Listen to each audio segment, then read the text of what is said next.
अस्सलाम वालेकुम रहमतुल्लाह। ये डोलक्स का रेफ्रिजरेटर आया है जिसका कंप्रेसर 1.6 का है। तो इसको मैंने प्रॉपर तरीके से चेक करना है, इसका जो भी फॉल्ट है इसको क्लियर करके इसको ओके करना है। तो कंप्रेसर सबसे पहले जो भी हमारे पास रेफ्रिजरेटर आता है तो उसमें सबका वीडियो के अंदर हमने ये पहले भी हम आप लोगों को बता चुके हैं कि जो हमारा रेफ्रिजरेटर है, फ्रिज जो हमारा है, इसके अंदर दो किस्म के साइकिल होते हैं। एक हमारा मैकेनिकल साइकिल होता है, एक हमारा इलेक्ट्रिकल साइकिल होता है। तो इलेक्ट्रिकल फॉल्ट जब भी आएगा तो कंप्रेसर चलेगा नहीं, ठीक है ना। मतलब कंप्रेसर तक करंट ही नहीं पहुंचेगा। मतलब दरमियान में से शू ख़राब है, मेन वायर ख़राब है, थर्मोस्टेट ऑफ हो चुका है, थर्मोस्टेट ख़राब हो चुका है, या थर्मोस्टेट से आउटपुट से जो कंप्रेसर को वायर आ रही है वो ख़राब हो चुकी है, या कंप्रेसर की रिले ओवरलोड ख़राब हो चुकी है, या कंप्रेसर बजाते खुद ख़राब हो चुका है, मतलब मोटर जो है वो खुद ख़राब हो चुकी है। तो इनमें से कोई भी फॉल्ट आएगा तो कंप्रेसर नहीं चलेगा। जब कंप्रेसर नहीं चलेगा तो साफ ज़ाहिर है गैस की सर्कुलेशन नहीं होगी। जब गैस की सर्कुलेशन नहीं होगी तो सिस्टम कूलिंग नहीं करेगा। ये तो हमारा होगा इलेक्ट्रिकल फॉल्ट। लेकिन जब बात करेंगे मैकेनिकल फॉल्ट की, उसमें कंप्रेसर का पंप ख़राब हो सकता है, कंप्रेसर सीज हो सकता है, मतलब जो है पंप ख़राब हो गया, वो प्रेशर नहीं बना रहा, या सिस्टम के अंदर गैस लीक हो जाती है, या मतलब जो है ना सिस्टम में जो है सिस्टम चोक हो जाता है, कंप्रेसर ऑयल उठा के फेंकना शुरू कर देता है सिस्टम के अंदर। इस तरह के मुख्तलिफ फॉल्ट आ जाते हैं। तो ये जो हमारे पास रेफ्रिजरेटर आया है तो इसको सबसे पहले चेक करने के लिए इसका हम इलेक्ट्रिकल साइकिल चेक करेंगे। रेफ्रिजरेटर की जो इलेक्ट्रिकल वायरिंग की चेकिंग है वो हम शू से स्टार्ट करते हैं। तो शू से लेकर कंप्रेसर तक की हम वायरिंग चेक करेंगे कि आया कि वायरिंग ठीक है या ख़राब है। उसके लिए सबसे पहले तो हमें कलाम्पाउंड मीटर का इस्तेमाल होना चाहिए। जैसा कि सबका वीडियोज़ के अंदर हमने जो है कलाम्पाउंड मीटर की मुकम्मल इस्तेमाल की वीडियो जो है डाली हुई है, तो वहाँ से आप जो है कलाम्पाउंड मीटर का यूज़ देख सकते हैं। तो इसमें सबसे पहले जो है कलाम्पाउंड मीटर जो हमारा है, इसकी नाप को जो है हम ओम के पॉइंट पर सिलेक्ट करेंगे। जहाँ पर हमारा ओमेगा का निशान बना हुआ है, 20 किलो ओम के पॉइंट पर हमने सेलेक्ट किया। सेलेक्ट करने के बाद इसकी जो लीड्स हैं एक कॉमन पर लगाएंगे और एक वोल्ट और ओम वाले पॉइंट पर लगाएंगे। इधर से ही मतलब ये इन दो पॉइंटों पर ही तकरीबन इस तमाम चीज़ें चेक करने के लिए ये दो पॉइंट ही यूज़ होते हैं हमारे। तो लीडें प्रॉपर यहीं पर ही लगी रही हैं और यहीं पर ही लगी रहेंगी। तो यहीं पर लगाने के बाद हम इसको ओम पर सेट करेंगे, और सेट करने के बाद इसकी जो लीड्स हैं, प्रॉड्स जो हैं, उनको उठाएंगे और इनकी मदद से जो है, जैसा कि यहाँ पर देखें आपको, ये जैसे लीड्स को हमने आपस में मिलाया है तो मीटर जो है 0 मज़ामा शो कर रहा है। तो इसी तरह से अब जो हमारी जो वायर है इसका यहाँ से यहाँ तक तलक चेक करते हैं। तो हम तलक चेक कर रहे हैं तो तलक शो हो रहा है। इसका मतलब है कि जो हमारी वायरिंग है उसका आपस में सर्किट मुकम्मल हो रहा है, ठीक है ना। तो उसको चेक करने के लिए सबसे पहले हम रिले यहाँ से उतारेंगे, कंप्रेसर की रिले उतार कर, और इसकी न्यूट्रल और फेज दोनों वायर्स अलहदा कर देंगे। और कलाम्पाउंड मीटर की एक नाप को किसी एक टर्मिनल के साथ लगाएंगे और एक के साथ लगाने के बाद किसी एक थिम्बल के साथ मज़ामत चेक करेंगे। तो इसकी ब्लू वाले थिम्बल के साथ चेक की तो नहीं आ रही, येलो वाले के साथ चेक करते हैं तो मज़ामत शो हो रही है। इसका मतलब है इस तार का तलक इस येलो वाली वायर के साथ है और इसका तलक सर्कुलेशन पूरी हो रही है। अब इस पॉइंट को इसके साथ चेक करेंगे, इसकी भी सर्कुलेशन पूरी हो रही है और मज़ामत भी 0 आ रही है। मज़ामत 0 आ रही है तो इसका मतलब है दरमियान में से कहीं से कोई जो है ना मज़ामत ज़्यादा नहीं है तो 0 है। मतलब अगर किसी जगह पर कोई कार्बन आ जाए, कोई जॉइंट जो है लूज़ हो चुका हो, कोई थिम्बल जल चुका हो, तो मज़ामत बाज़ दफ़ा शो हो रही होती है लेकिन अप डाउन हो रही है। दोनों वायर्स की 0 है। इसका मतलब है ये जो यहाँ से लेकर यहाँ तक जो तल्लक है वो बिल्कुल ठीक है। अंदर जो थर्मोस्टेट भी ऑन है, थर्मोस्टेट की सर्कुलेशन भी पूरी हो रही है। और अब जो है ना हम इसकी कंप्रेसर की कमर रनिंग स्टार्टिंग चेक करेंगे। तो कंप्रेसर की कमर रनिंग स्टार्टिंग चेक करने के लिए दो टर्मिनलों के दरमियान बारी बारी हम मज़ामत चेक करेंगे। तो दो टर्मिनलों के पहले ऊपर वाले 2 टर्मिनलों के दरमियान मज़ामत चेक की, रनिंग और स्टार्टिंग के दरमियान तो मज़ामत जो है कोई मज़ामत शो नहीं हो रही। कॉमन के साथ चेक की तो कोई शो नहीं हो रही, और कॉमन की रनिंग के साथ चेक की तो शो हो रही है, स्टार्टिंग के साथ नहीं हो रही। तो इसकी जो जैसे नीचे वाला पॉइंट हमारा कॉमन है और ये कॉमन रनिंग और स्टार्टिंग क्लॉक वाइज जो है ना, हम इसके कॉमन रनिंग स्टार्टिंग, ये कॉमन है, ये रनिंग है और ये स्टार्टिंग है। तो स्टार्टिंग वाला पॉइंट जो है वो हमारा कॉमन के साथ शो नहीं हो रहा। तो इसका मतलब है इसकी स्टार्टिंग वाइंडिंग जो है वो जल चुकी है या अंदर से वो टूट चुकी है वायर इसकी, या मतलब कुछ भी, मतलब अंदर से कोई भी फॉल्ट हो सकता है स्टार्टिंग वाइंडिंग के रिलेटेड। तो कंप्रेसर साफ इसका फाड़ेगा, या तो इसकी खोल के इसके साइज़ का दूसरा कंप्रेसर हमारे पास पड़ा हो तो हम इसको काटेंगे। काटने के बाद जैसा कि आपका वीडियो के अंदर हम बता चुके हैं कंप्रेसर की रिपेयरिंग के बारे में, तो सिर्फ स्टेटर चेंज होगा। इसका स्टेटर चेंज करने के बाद ये कंप्रेसर हमारा ओके हो जाएगा, क्योंकि इसका पंप तो ठीक है, फॉल्ट तो मोटर का है। लेकिन अगर हम कंप्रेसर चेंज करना चाहते हैं तो सबसे पहले इस कंप्रेसर को हम बाहर निकाल लेंगे। निकालने के बाद फिर हम सिस्टम की पूरे की वॉशिंग करेंगे, और वॉशिंग करने के बाद फिर हम नया कंप्रेसर इंस्टॉल करके इसकी जो है दोबारा से पाइप्स वगैरह ज्वाइंट करेंगे, और फिर मुकम्मल प्रेशर भर के लीक टेस्टिंग करेंगे, फिर वैक्यूम करेंगे और फिर गैस चार्जिंग करेंगे। तो इस वीडियो के अंदर ये तमाम प्रोसेस हम दिखाएंगे। तो इसका फॉल्ट हमने ट्रेस कर लिया है, जैसा कि कंप्रेसर का फॉल्ट है। तो सबसे पहले जो है कंप्रेसर को निकाल लेंगे। तो ये वेल्डिंग टॉर्च जो है हम लोगों ने जला ली है। उसके बाद जो है इसकी मदद से जो है कंप्रेसर की ये जो ट्यूब लगी हुई हैं, ये हमारा सेक्शन का पाइप है, ये हमारी चार्जिंग लाइन है और ये हमारी डिस्चार्ज लाइन है। तो ये सेक्शन लाइन और डिस्चार्ज लाइन, ये दोनों खोलने के बाद हमारा कंप्रेसर जो है वो रेफ्रिजरेटर के मैकेनिकल साइकिल से अलहदा हो जाएगा और कंप्रेसर को हम बाहर निकाल सकेंगे। और उसके बाद जो है फिर हम इसकी चार्जिंग लाइन लगाकर इसकी पूरे सिस्टम की वॉशिंग करेंगे। और वॉशिंग करने के लिए कंडेंसर, क्योंकि यहाँ डिस्चार्ज लाइन से शुरू हो रहा है और यहाँ कंडेंसर के यहाँ पर आउटलेट पर यहाँ पर एंड हो रहा है, जहाँ पर फिल्टर लगा हुआ है हमारा। तो फिर यहाँ से यहाँ तक कंडेंसर की वॉशिंग करेंगे। एक साइड से हम चार्जिंग लाइन लगाएंगे और एक तरफ से लेकर दूसरी तरफ तक हम उसकी वॉशिंग करेंगे। और उसके बाद हमारी सेक्शन लाइन है, तो सेक्शन लाइन का भी इसी तरह से होगा।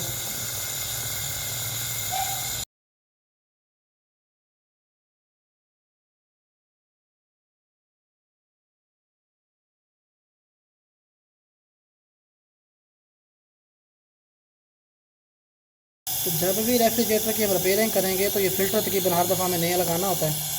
तो ये बेहतर है कि रेफ्रिजरेटर का फ़िल्टर जो है हम नया लगा रहे हैं, वरना अगर सिस्टम बाद में चोक हो जाएगा तो फिर सारा प्रोसेस हमें शुरू से करना पड़ता है। इसलिए बेहतर यही है कि हर दफ़ा फ़िल्टर जो है हम नया लगाएं। और कैपिलरी ट्यूब जो हमारी है इसकी हमने वॉशिंग करनी है। तो इसकी वॉशिंग करने के लिए एक चार्जिंग लाइन हम इसके ऊपर पहले लगा लेंगे। तो फ्रीज़र जो हमारी जो है रेफ्रिजरेशन साइकिल के अंदर जैसा कि दो हिस्से होते हैं, एक लो साइड एक हाई साइड। तो रेफ्रिजरेशन कंट्रोल के इनलेट से लेकर सेक्शन लाइन के आउटलेट तक ये हमारा यहाँ पर फ्रीज़र होता है। और डिस्चार्ज लाइन से जो हमारी ये डिस्चार्ज लाइन लगी हुई थी, यहाँ से लेकर यहाँ पर फिल्टर लगा हुआ था, यहाँ तक ये हमारा कंडेंसर होता है। तो इधर से अगर हम प्रेशर देंगे या इधर से प्रेशर देंगे, इधर से निकालेंगे तो हमारा कंडेंसर वॉश हो जाएगा। लेकिन फ्रीज़र को वॉशिंग के लिए हमें कैपिलरी ट्यूब से प्रेशर देकर सेक्शन लाइन से निकालना पड़ता है। देख ला यार, शुरू करो जी। तो हमने यहाँ पर जो हमारी कैपिलरी ट्यूब है, ये हमारी कैपिलरी ट्यूब है। यहाँ से भाई रेफ्रिजरेंट जो है लिक्विड फॉर्म में जाती है फ्रीज़र के अंदर। तो कैपिलरी ट्यूब क्योंकि कम डाई वाली ट्यूब है, बिल्कुल बारीक ट्यूब होती है, तो बाज़ इसमें कार्बन वगैरह हो जाता है तो ये चोक हो जाती है अंदर से। वैसे तो गैस इसमें से गुजर रही होती है, लेकिन इसके अंदर कार्बन जमने की वजह से इसका इंटरनल डाया कम हो जाता है, जिससे फिर जो है ना ये दबाव में ज़्यादा फ़र्क पैदा करना शुरू कर देती है। मतलब जिस साइज़ की कैपिलरी यूज़ की गई हो, जितना दबाव में फ़र्क पैदा करने के लिए उससे ज़्यादा दबाव में फ़र्क पैदा हो रहा होता है, जिसकी वजह से जो है सिस्टम में कूलिंग सही नहीं होती। तो इसके चोक हो जाने की वजह से भी हमारे कंप्रेसर की गैस सर्कुलेशन सही नहीं होती।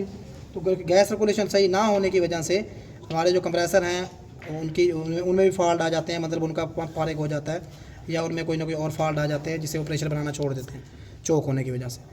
तो इसकी हम वॉशिंग करेंगे, कैपिलरी की यहाँ से वॉशिंग करेंगे और सेक्शन लाइन से निकालेंगे प्रेशर, जिसकी वजह से हमारा इंटरनल जो है पूरा फ्रीज़र भी वॉश हो जाएगा और कैपिलरी ट्यूब भी हमारी वॉश हो जाएगी।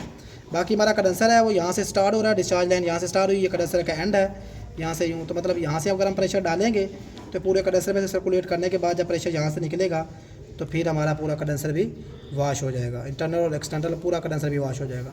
तो फिर बारी बारी दोनों को हम जो है ना वॉश करेंगे। वॉश करने के बाद जब हमारी वॉशिंग मुकम्मल हो जाएगी तो उसके बाद जो है फिर दोबारा हम नया कंप्रेसर लगाकर और दोबारा फिर हम वेल्डिंग वगैरह करके फिर हम प्रेशर भर के जो जॉइंट लगाएंगे होंगे उनकी लीकिंग चेक करेंगे, फिर वैक्यूम और फिर गैस चार्जिंग। ठीक है ना।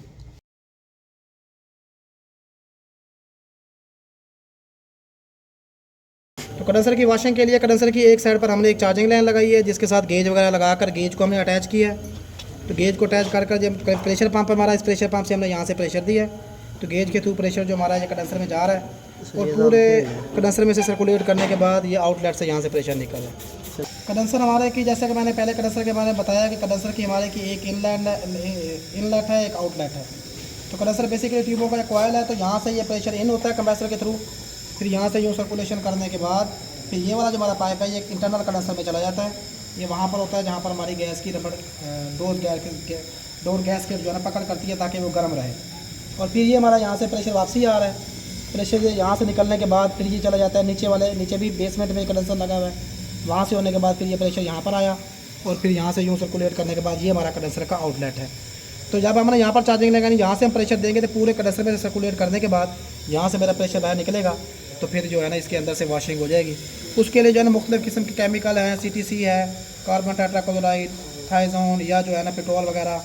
इसके अलावा मतलब ये है ना गैसेस भी यूज़ की जाती हैं मुख्तलिफ़ किस्म की, जैसे R22 का लिक्विड दिया जाता है या R11 रेफ्रिजरेंट का लिक्विड दिया जाता है। ठीक है, तो इस तरह से गैसेस का इस्तेमाल करके भी हम वॉश करते हैं, लेकिन यहाँ पर जो है ना हम पेट्रोल का यूज़ कर रहे हैं। तो पेट्रोल का यूज़ करके पेट्रोल हम डालेंगे इसके अंदर, लेंथ के अंदर कंडेंसर में डालने के बाद ये प्रेशर पंप के साथ हम लगाएंगे।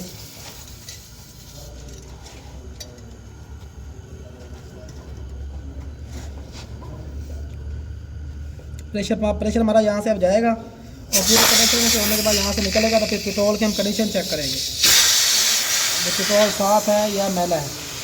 अब तकरीबन जो है ना, पहले दफ़ा जो पेट्रोल हमने डाला है वो काफ़ी ब्लैक निकला था, मतलब काफ़ी कार्बन था इसके अंदर, लेकिन जो अब पेट्रोल निकला है वो पहले से बेहतर है, तो पहले से साफ़ है। तो एक दफ़ा फिर हम पेट्रोल डालेंगे। तो जब हमारा पेट्रोल बिल्कुल साफ़ निकलना शुरू हो जाएगा तो बस फिर इसको हम एयर इधर से गुजार कर इसको बिल्कुल खुश कर देंगे।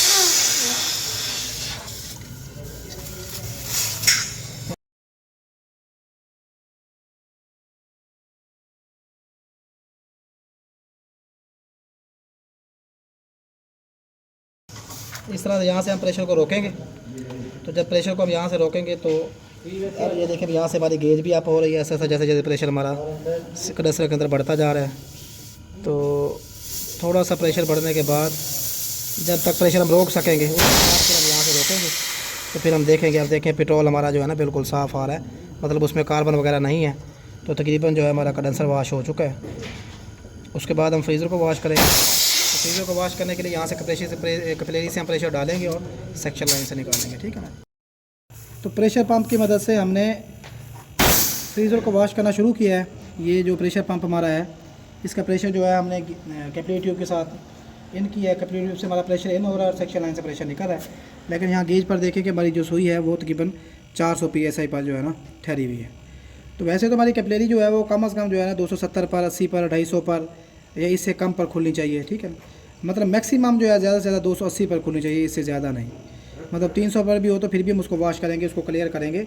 मतलब 270 पर, 280 पर खुलनी चाहिए। लेकिन ये कैपिलरी हमारी 400 पे खुल रही है, लेकिन इसको हम 2 दिन से वॉश कर रहे हैं।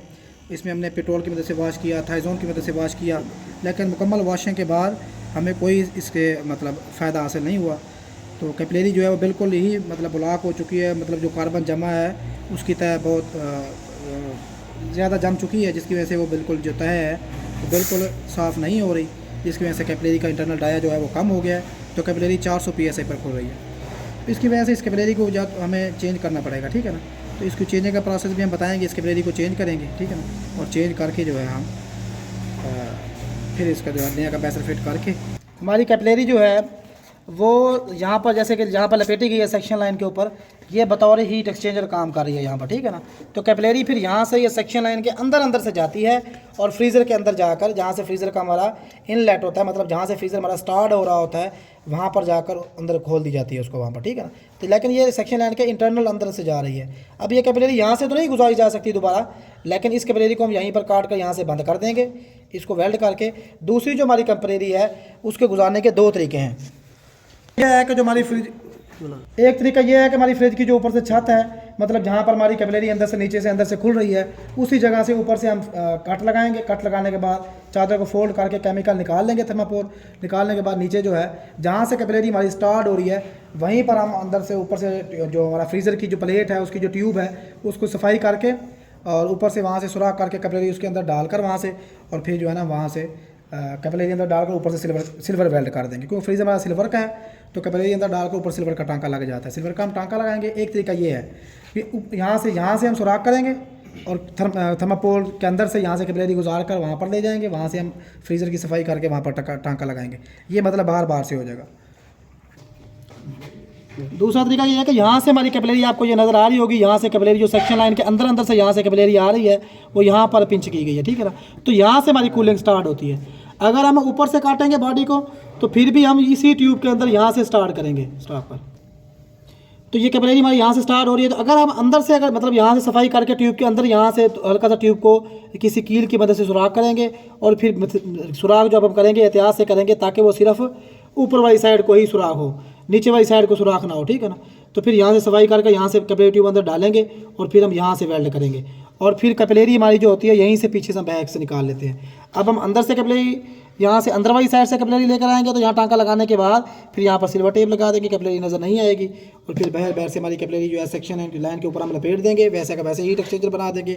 एक तरीका ये है कि अंदर से कैपिलरी लेकर आएँ, दूसरा तरीका ये है कि ऊपर से छत को जो है ना हल्का सा डैमेज करके वहाँ से हम टांका फिर भी इसी ट्यूब के अंदर जहाँ से कैपिलरी स्टार्ट हो रही है, कैपिलरी फिर भी हम इसी ट्यूब के अंदर यहीं पर दाखिल करेंगे ताकि कूलिंग हमारी यहाँ से स्टार्ट हो और फिर पूरे फ्रीज़र में ऊपर वाला फ्रीज़र और फिर नीचे वाली प्लेट कूलिंग प्लेट और फिर ऊपर वाले फ्रीज़र से होते हुए सेक्शन लाइन के थ्रू सर्कुलेशन मुकम्मल हो सके, ताकि ऊपर और नीचे वाले दोनों कैबिनों में जिस तरह से हमारी फ्रीज़र को एडजस्ट किया गया है कि ऊपर और नीचे वाले दोनों कैबिनों में जो है हमारी कूलिंग हो, तो उसी हिसाब से हमारी कैपिलरी यहीं से स्टार्ट होगी और फिर हमारी वैसे की वैसे कूलिंग होगी, ठीक है ना। तो इसी जगह पर जो है हम कैपिलरी को जो है ना स्टोर करेंगे यहाँ से, और ये हम इंटरनल करें या एक्सटर्नल करें, मतलब अंदर वाली साइड से करें या बाहर वाली साइड से करें, दोनों तरीक़ों से किया जा सकता है, लेकिन बेहतर यही है कि बाहर वाला तरीका करें, क्योंकि अंदर वाली साइड पे यहाँ इसके पीछे जो है यहाँ पर एक सेक्शन लाइन है, यहीं से मतलब यहाँ से लाइन स्टार्ट हो रही है तो इसके पीछे ही सेक्शन लाइन है, और यहाँ पर इसके कूलिंग प्लेट की तरफ नीचे 2 लाइनें जा रही होती हैं, तो कील ये जो हम यहाँ से जो आर पर हम सुराख करेंगे तो उसमें ट्यूब डैमेज होने का खतरा है। तो बेहतर यही है कि ऊपर वाली साइड से छत से हल्का सा डैमेज करें और ऊपर से ही हम कभी ट्यूब डालेंगे, ठीक है ना जी। स्टार्ट।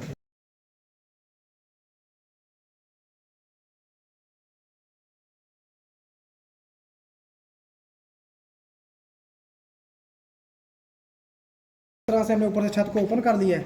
अब यहाँ से हम थर्माकोल को निकाल लेंगे।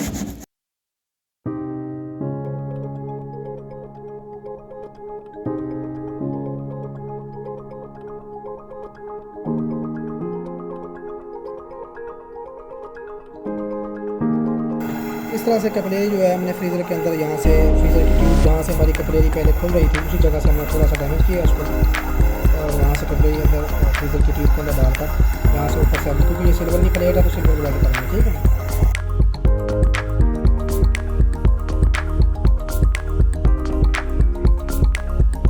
अरे जो वेल्डिंग टॉर्च होती है, वेल्डिंग टॉर्च का जो शोला है, क्योंकि ये फ्रीज़र प्लेट है, क्योंकि फ्रीज़र जो मेल्टिंग पॉइंट होता है वो टेम्परेचर जो होता है बहुत कम होता है, इसलिए शोला जो है ज़रा कम टेम्परेचर का रखेंगे।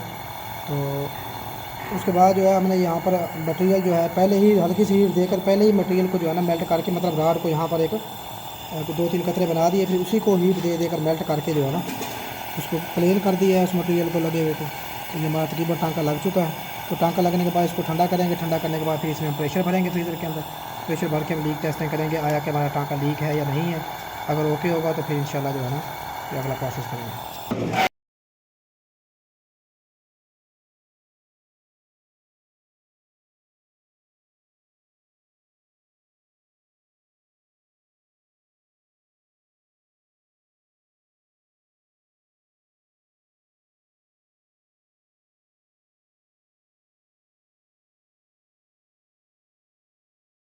इस आपका पुरानी कैपिलरी थी उसको हमने यहाँ से काट कर जो है ना उसको यहाँ से बंद कर दिया, उसका ताल्लुक हमने ख़त्म कर दिया, जैसा कि हम ये दूसरी नई कैपिलरी डाल चुके हैं।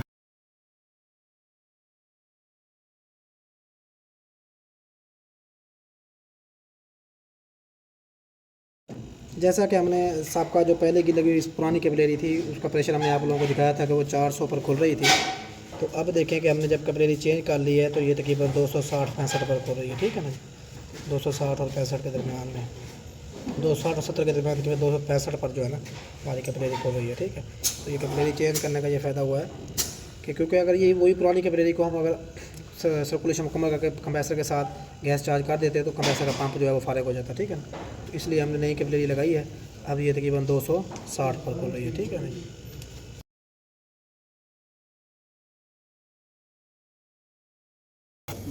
तो ये जो कंप्रेसर हम रेफ्रिजरेटर में लगा रहे हैं, तो रेफ्रिजरेटर में लगाने से पहले जो है इसके अंदर हम ऑयल डालेंगे। तो इसके अंदर ऑयल डालने के लिए जो हमारी ये दो सेक्शन लाइन है, ये हमारी डिस्चार्ज लाइन है जहाँ से प्रेशर डिस्चार्ज हो रहा है। तो रेसिप्रोकेटिंग कंप्रेसर के अंदर ऑयल डालने के लिए सेक्शन लाइन से डाला जा सकता है, या इधर से या इधर से, ठीक है ना। तो हम इसकी सेक्शन लाइन से जो है इसके अंदर ऑयल डालेंगे। तो ये भी हमारी सेक्शन लाइन है, ये भी हमारी सेक्शन लाइन, लेकिन इसको बतौर हमने इस टाइम चार्जिंग लाइन बनाया है। तो यहाँ से हम ऑयल डाल रहे हैं, इसको बतौर सेक्शन बनाएंगे। तो इसमें ऑयल डालने के लिए ये हमने यहाँ से एक लेंथ लगाई है और ऑयल के अंदर इसको डीप कर देंगे जितना ऑयल हमने डालना होगा वहाँ तक, ठीक है ना। उतना डीप करने के बाद इसकी जो सेक्शन है इधर से हम बंद कर लेंगे, ठीक है ना। जैसे ही बंद करेंगे तो कंप्रेसर की सकें हर तरफ से बंद हो जाएगी, तो फिर वो ऑयल खींचना शुरू कर देगा।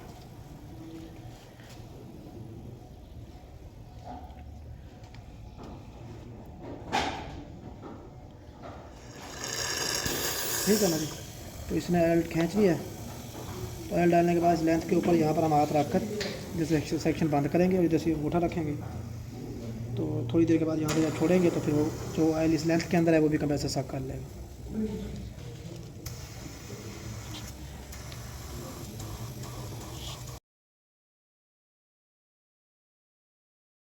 सबसे पहले हम कंप्रेसर का डिस्चार्ज का टांका लगाएंगे, ठीक है ना जी। कंप्रेसर का डिस्चार्ज का टांका जब हम लगा लेंगे तो आगे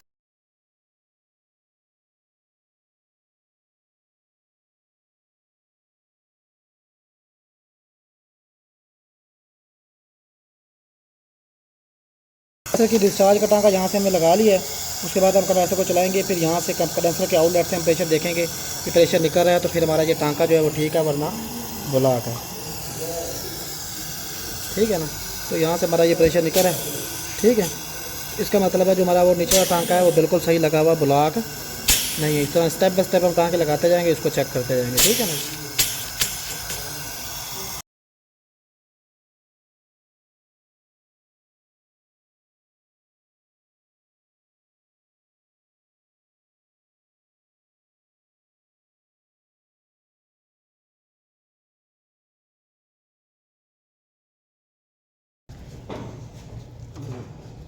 ये हम फ़िल्टर को ठंडा कर लेंगे, क्योंकि जैसा कि हमने डिस्चार्ज का टांका लगाया फिर यहाँ से प्रेशर चेक किया था, तो अब जब हम चलाएंगे तो प्रेशर ने फ़िल्टर में से गुजर कर जाना। अगर फ़िल्टर गरम आप प्रेशर गुजारेंगे तो फ़िल्टर के फूलने का ख़तरा होता है, मतलब ये फूल जाता है और फूलने से इसके अंदर के जो फ़िल्टर लगे हुए होते हैं, मतलब जालियाँ लगी हुई होती हैं, वो हट जाती हैं अपनी जगह से। और सिलिका जेल जो होता है वो कंडेंसर के अंदर और कैपिलरी में, अगर सिलिका जेल का कोई सफूफ हो तो वो उस कैपिलरी में चला जाता है, जिससे कैपिलरी ब्लॉक हो जाती है, ठीक है ना।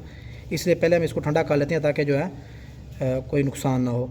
और उसके बाद जब हम ये मुकम्मल टांके वगैरह लगा लेंगे तो लगाने के बाद जो है ना, अब हम इसको साफ़ करने के बाद अब हम कंप्रेसर को चलाकर सेक्शन लाइन से प्रेशर चेक करेंगे। अगर यहाँ से प्रेशर निकल रहा होगा तो फिर ये दोनों टांके जो हमने अब नए लगाए हैं ये भी दोनों ठीक होंगे और सर्कुलेशन हो रही होगी, ठीक है ना जी। तो अब हम कंप्रेसर को चलाएँगे, तो चलाने के बाद यहाँ से प्रेशर चेक करेंगे, तो जैसा कि यहाँ से प्रेशर निकल रहा है, ठीक है ना। तो इसका मतलब ये है कि ये टांके जो हैं ठीक है, ठीक है ना जी। अब और उसके बाद जो है फिर प्रेशर भर के तमाम टांके जो हमने लगाए हैं उनकी लीकिंग चेक करेंगे।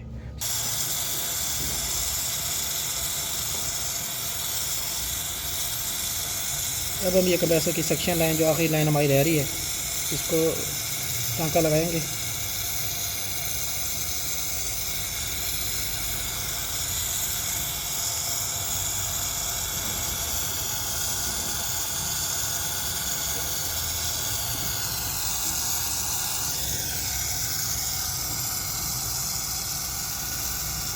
टांके तकरीबन हमारे सारे लग चुके हैं। ये जो है गेज का ये हमारा रेगुलेटिंग वाल है, इसको एंटी क्लॉक वाइज कंट्रोल करने से इसका रास्ता खुलता है, ठीक है ना। और क्लॉक वाइज इसको टाइट करने से जो है ना इसका रास्ता बंद होता है।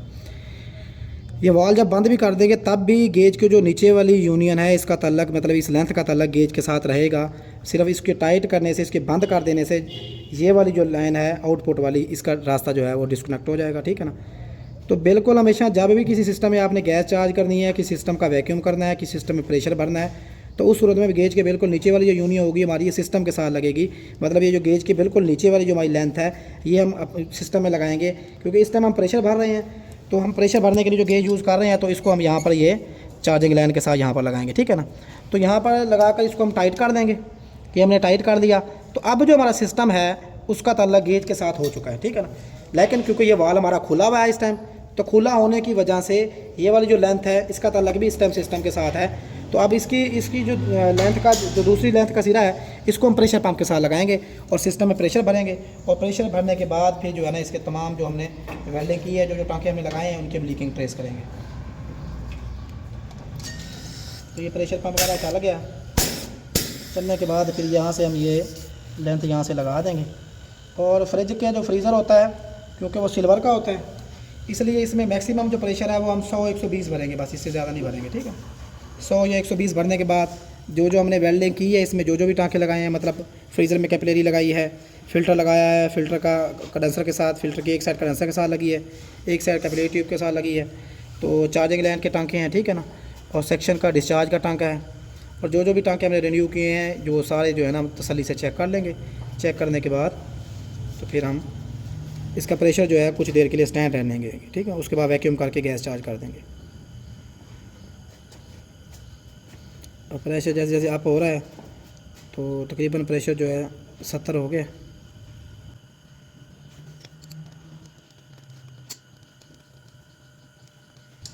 तो प्रेशर इस टाइम हमारा बिल्कुल पूरा 100 हो चुका है।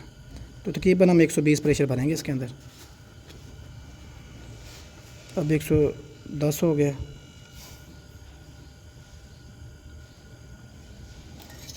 अब 120 प्रेशर हो गया। 120 पर जैसे हमारी सुई पहुंचेगी, इस रेगुलेटर को हमने टाइट कर दिया। अब हमारी ये लेंथ इधर से उधर से टाइट है, ठीक है ना। तो सिस्टम प्रेशर भर चुके हैं। अब हम इसकी लीकिंग चेक करेंगे झाग की मदद से। जो झाग की मदद से लीकिंग चेक करने के लिए ये हल्की हल्की हम झाग लगाएंगे यहाँ पर। अगर कहीं पर कोई बबल्स बनेंगे तो इसका मतलब है लीकिंग है। तो ये चार्जिंग लाइन का ये वाला जो जॉइंट होता है ना यूनियन के साथ, इसको भी चेक कर लेते हैं। बाज़ दफ़ा वेल्डिंग के दौरान ज़्यादा हीट देने से या पहले से भी बाज़ दफ़ा ये जॉइंट लीक्स होते हैं। तो ये सेक्शन वाला टांका हमने चेक कर लिया। तो इस सेक्शन लाइन के दरमियान में एक जॉइंट था, उसको भी हम तसल्ली से चेक कर देंगे। तो कहीं पर अगर लीकिंग होगी तो साफ ज़ाहिर है वहाँ पर बबल्स बनेंगे। तो ये डिस्चार्ज का टांका हमने चेक कर लिया, ठीक है। अब फ़िल्टर के जो है इनलेट आउटलेट के दोनों टाँके हम चेक कर लेंगे।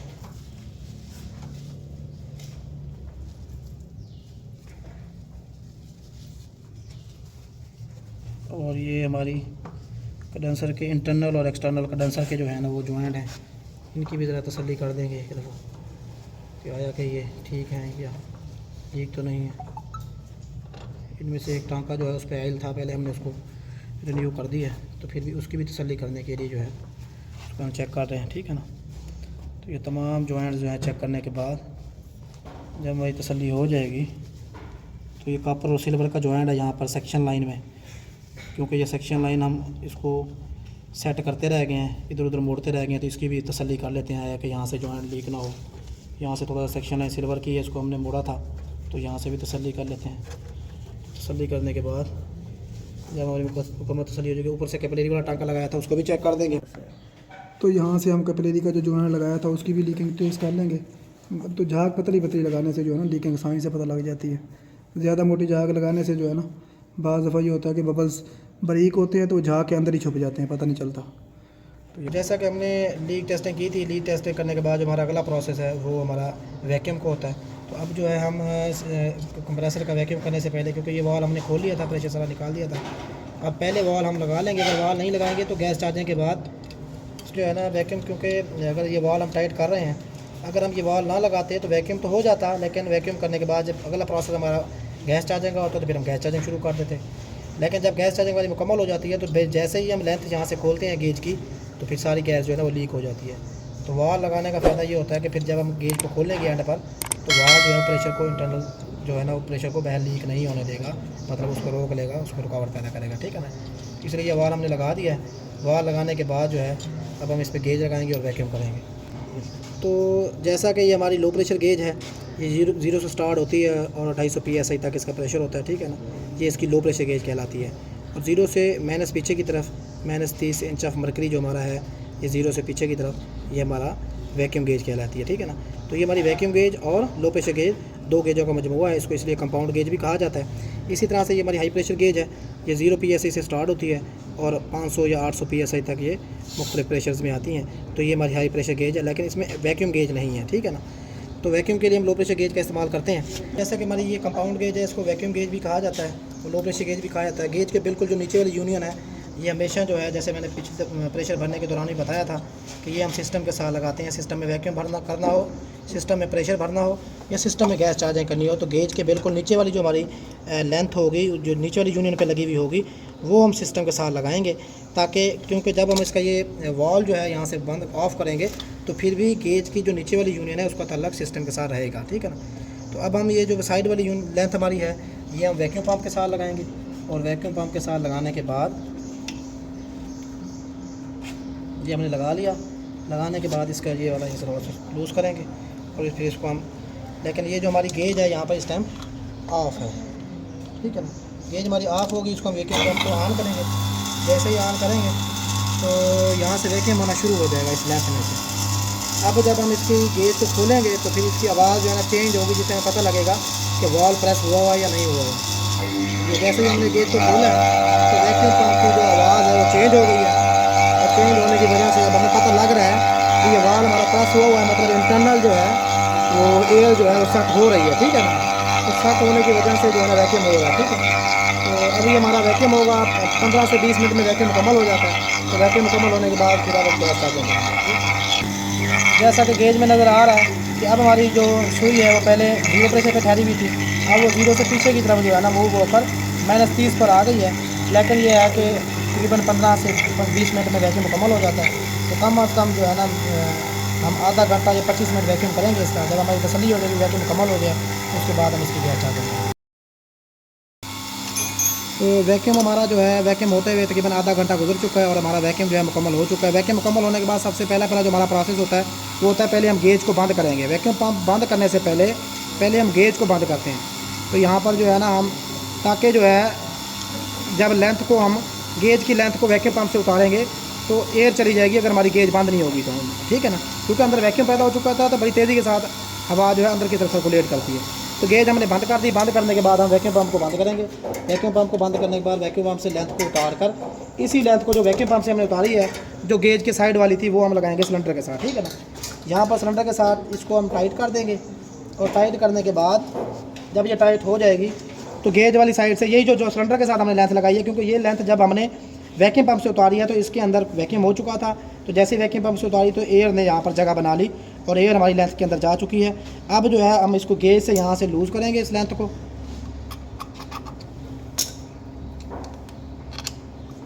तो लूज़ करने के बाद जो है यहाँ से हम जो है ना सिलेंडर को खोलेंगे। जैसे ही खोलेंगे तो थोड़ी सी गैस हमारी यहाँ से ज़ाया होगी और जो एयर इस लेंथ में खड़ी थी वो प्रेस होकर वो भी साथ खारिज हो जाएगी। इस अमल को हम कहते हैं पर्जिंग का अमल, ठीक है ना। तो पर्जिंग करेंगे सबसे पहले। पर्जिंग करने के बाद अब हमारी जो लेंथ है उसमें बिल्कुल प्योर एयर जो है वो खारिज हो चुकी है और प्योर गैस खड़ी हुई है, ठीक है ना। अब जैसे ही हम गैस खोलेंगे यहाँ से तो क्योंकि सिस्टम के अंदर वैक्यूम हो चुका है तो गैस हमारी जो है उस तरफ जो जाएगी वो प्योर गैस होगी। अब गैस तकरीबन जो है ऑफ हालत में इसका प्रेशर जो है 30 से 40 PSI करने के बाद देखिए अब हमारा प्रेशर जो है यहाँ पर 10 PSI है। इसमें मज़ीद हम गैस डालेंगे 30, 40, 50 PSI ऑफ हालत में प्रेशर हम कर देंगे और उसके बाद जो है फिर हम सिस्टम को चला देंगे और फिर साथ साथ हम एम्पियर भी चेक करते रहेंगे, गेज का प्रेशर चेक करते रहेंगे और उसके बाद कंडेंसर और फ्रीज़र की कंडीशन भी चेक करते रहेंगे। कंडेंसर कितना गर्म हो रहा है, सही गर्म हो रहा है या नहीं हो रहा। इस टाइम जो हमारा प्रेशर है वो 50 PSI हो गया ऑफ हालत में। तो 50 PSI करने के बाद गेज को हम बंद कर देंगे और गेज को बंद कर दिया हमने और अब हम एम्पियर मीटर जो है वो लगाएंगे इसके साथ।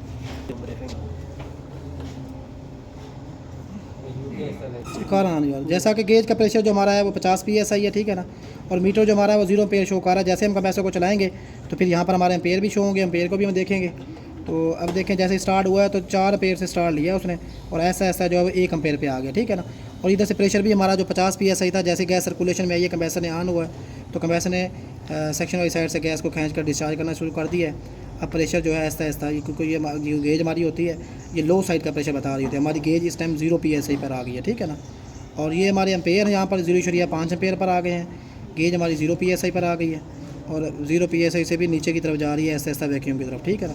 तो फिर जब देखेंगे हम डिस्चार्ज लाइन जो हमारी है वो गर्म हो रही है या नहीं हो रही। यहाँ से हम डिस्चार्ज को चेक करेंगे, हल्की हल्की गर्म हो रही है, ठीक है ना। तो इसके साथ साथ फिर हम इसकी कंडीशन भी चेक करते रहेंगे, प्रेशर, एम्पेयर। जब प्रेशर हमारा वैक्यूम पर चला गया तो फिर हम थोड़ी सी गैस और डाल देंगे, ठीक है ना। और गैस डालेंगे तो इधर से फिर हम जैसे गैस ज़्यादा जाएगी तो एम्पेयर भी कंप्रेसर के अप होंगे, ठीक है ना। तो 0.7 एम्पेयर हो गए हैं इस टाइम। तो ऐसे हम गैस चार्जिंग करते हैं। बेसिकली सही जो गैस चार्जिंग का रेफ्रिजरेटर की सही गैस चार्जिंग का जो प्रोसेस होता है उसमें तो 2.5-3 घंटे लग जाते हैं। लेकिन बाज़ दफ़ा जो है हम जल्दी गैस चार्जिंग करके आधे घंटे में, 45 मिनट में, घंटे में, ज़्यादा से ज़्यादा 1.5 घंटे में जो है ना मुकम्मल कर लेते हैं, ठीक है। तो बाज़ फ्रिजों के जो इनके कंप्रेसर बिल्कुल एक्यूरेट सही पावर में होते हैं तो उनकी गैस चार्जिंग का जो प्रोसेस है वो तकरीबन जो है ना घंटे में भी ज़्यादा से ज़्यादा घंटे में फिल हो जाता है, ठीक है, मुकम्मल हो जाता है। और ज़्यादा बाज़ फ्रिजों का जो है वो आधे घंटे में भी मुकम्मल हो जाता है और बाज़ फ्रिजें जो है ज़रा टाइम ज़्यादा ले लेती हैं, ठीक है ना। तो अब ये जो हमारा प्रेशर है देखें अब इस टाइम फिर दोबारा जो है तकरीबन 2 PSI पर आ चुका है, 2 PSI पर, ठीक है ना। ऐसा हम इसमें गैस चार्ज करते रहेंगे और कंडेंसर के गर्म होने की कंडीशन चेक करते रहें कि कंडेंसर हमारा गर्म हो रहा है या नहीं हो रहा, ठीक है ना। और फ़िल्टर भी गर्म होना चाहिए, हल्का हल्का नॉर्मल गर्म होना चाहिए। और उसके बाद जो है फ्रीज़र में भी कूलिंग की कंडीशन को हम चेक करते रहते हैं, जहाँ से कूलिंग स्टार्ट होनी है वहाँ से स्टार्ट हुई है या नहीं हुई, ठीक है ना। अब गैस हमारा 2 PSI थी तो थोड़ी सी गैस हम और डाल देंगे इस तरह से आहिस्ता आहिस्ता।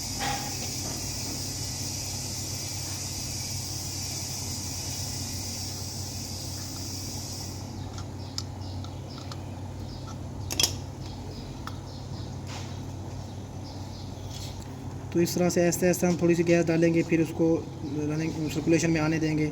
फिर जब प्रेशर उसका डाउन हो जाएगा फिर कंडीशन को चेक करेंगे कंडेंसर की और फ्रीज़र की, इस तरह से चेक करते रहेंगे और आहिस्ता आहिस्ता गैस हम डालते रहेंगे, ठीक है ना जी। यहाँ से हमारी कूलिंग स्टार्ट हुई क्योंकि कपलेरी हमारी यहाँ से खुल रही है, तो यहाँ पर ये फ्रास्ट आ गई अल्हम्दुलिल्लाह, ठीक है ना।